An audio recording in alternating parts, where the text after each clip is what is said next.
of it.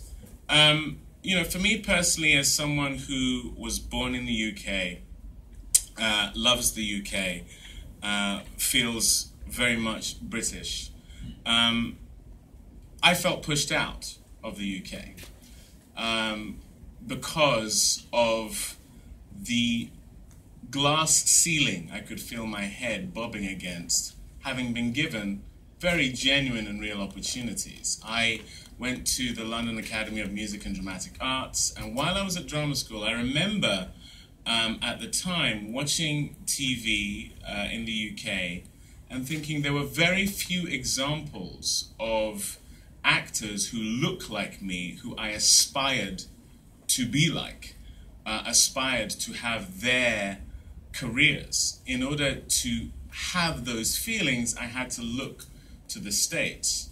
I made a very clear decision while at drama school that what I had to do in order to succeed was to actively not take the roles that were black roles because they were caricatures, stereotypical, and they were always on the periphery.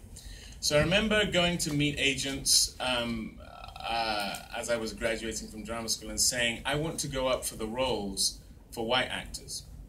And I kid you not, I was laughed at severally by agents who just said, that's stupid, you know, they're just not going to do that. I eventually found an agent who was able to understand what I was trying to do, and soon afterwards I was cast as the King of England for the Royal Shakespeare Company. Get in! At the end of the day, we all have prejudices.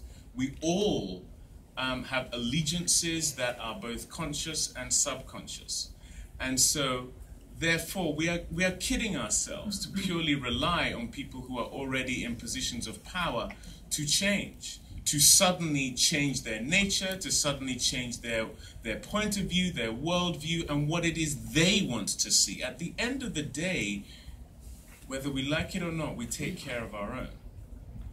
And what you have to do, what we have to do, is change the demographic, change the landscape, change the faces, the genders, the people who are in those positions of power to greenlight projects. I have been a beneficiary of that. Other people have believed in me. Other people like Oprah Winfrey, like Tenda Ngenda have come along and greenlit things that I'm now able to do. I essentially was fundamental in greenlighting a United Kingdom that I'm about to go and do, because I want to see myself in movies. I am married to a white woman. I've been married for 17 years. I'm deeply in love with her, and I want to see that story in film. And so we're telling that intimate love story on an epic background, which is what we all want to see. And so, as someone who has now been afforded the opportunity to curate culture, I'm here to tell you here in the UK that I don't want my children, I don't want my friends' children to have to. I literally was at an event yesterday, and the first thing this young actress said to me is, "How do I get to the States?" And it just killed me, because I thought, oh my goodness, you know I had to do it. But I don't want you to feel like you had to do it.